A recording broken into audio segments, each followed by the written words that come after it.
Assalamualaikum warahmatullahi wabarakatuh. Jumpa lagi dengan Ibu Nurhayati dalam pembelajaran biologi. Kali ini Ibu akan membahas tentang sistem indera. Sistem indera dibangun oleh mata, hidung, lidah, telinga, dan kulit. Mata.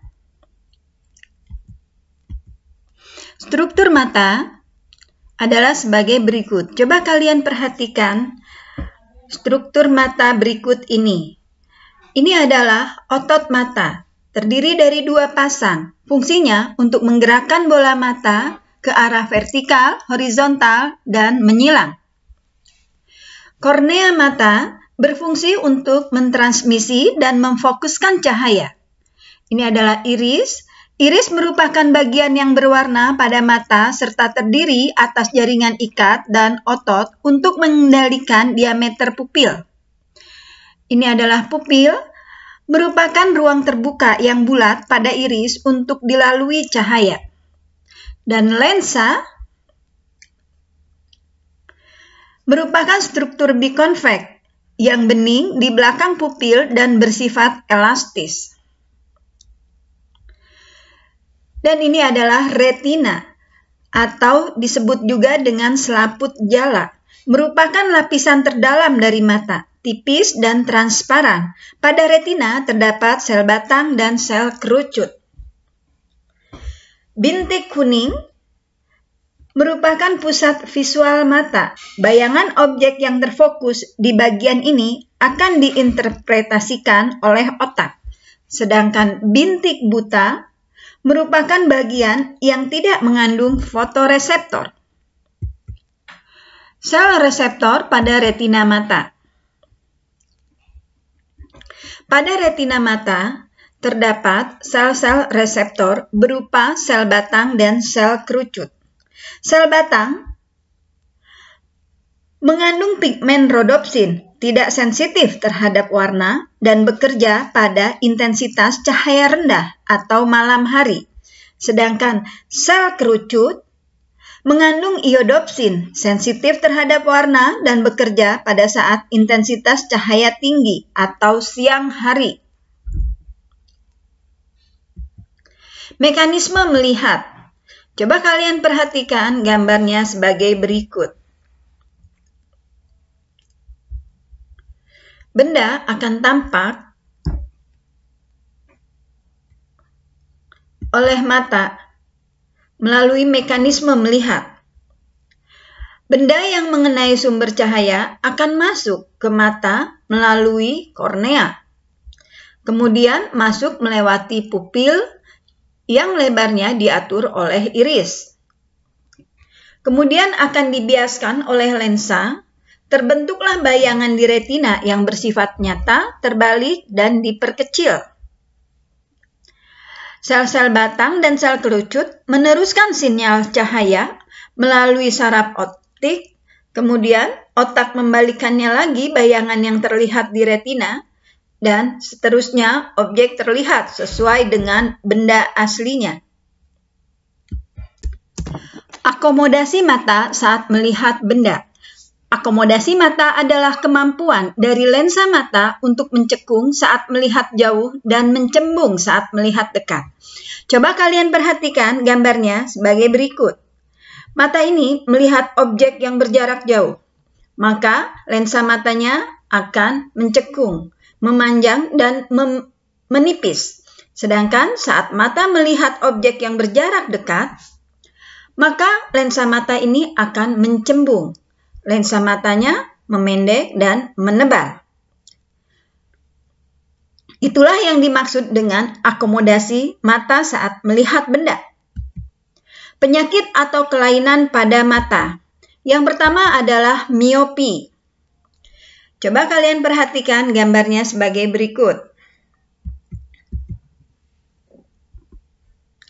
Penderita mata miopi. Miopi atau rabun jauh merupakan gangguan berupa mata tidak dapat melihat benda yang berjarak jauh karena fokus bayangan jatuh di depan retina. Umumnya terjadi pada pelajar remaja. Rabun jauh dapat dibantu dengan kacamata lensa minus atau lensa cekung atau konkav.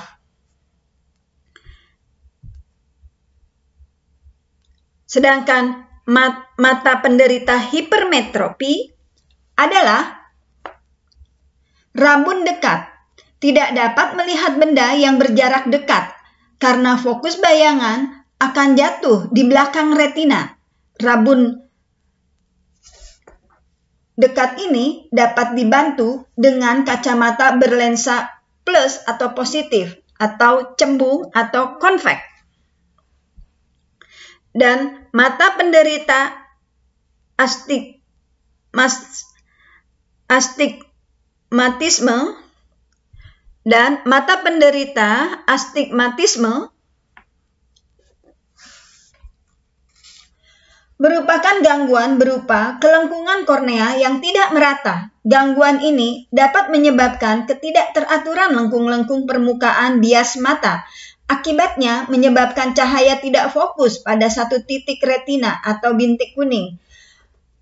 Astigmatisme dapat dibantu dengan kacamata silinder atau operasi. Berikutnya adalah katarak. Coba kalian perhatikan dan bandingkan mata normal dan mata penderita katarak.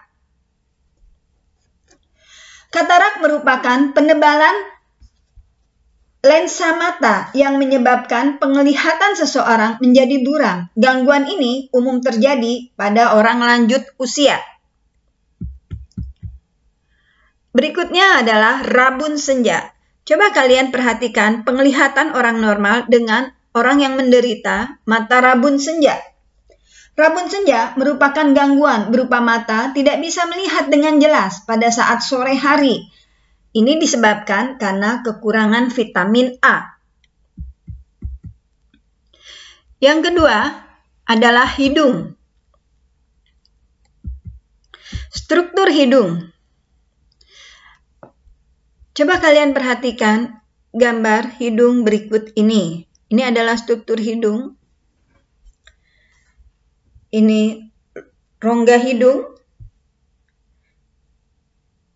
serabut-serabut saraf yang terdapat pada hidung.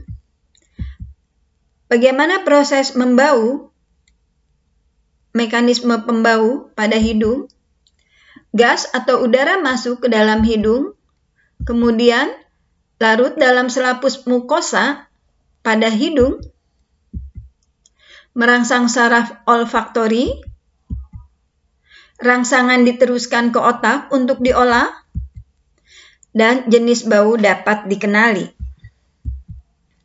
Penyakit atau kelainan pada hidung. Yang pertama adalah rinitis alergika. Rinitis alergika adalah peradangan hidung akibat alergi. Rinitis ini disebabkan oleh masuknya benda asing ke dalam saluran tenggorokan. Kemudian hidung secara otomatis merespon hingga terjadilah peradangan pada hidung. Berikutnya adalah sinusitis, yaitu penyakit yang terjadi akibat peradangan pada bagian sinus. Sinus sendiri terletak pada rongga-rongga tulang yang berhubungan dengan hidung. Polip hidung adalah tumor kecil yang terdapat pada hidung. Ini merupakan tumor jinak yang bisa menjadi berbahaya dan merupakan suatu massa patologis yang terdapat pada rongga sinus hidung yang licin dan lunak. Demikianlah penjelasan yang bisa Ibu berikan. Semoga bermanfaat. Untuk panca indera yang lain akan dibahas pada pembahasan Ibu berikutnya. Assalamualaikum warahmatullahi wabarakatuh.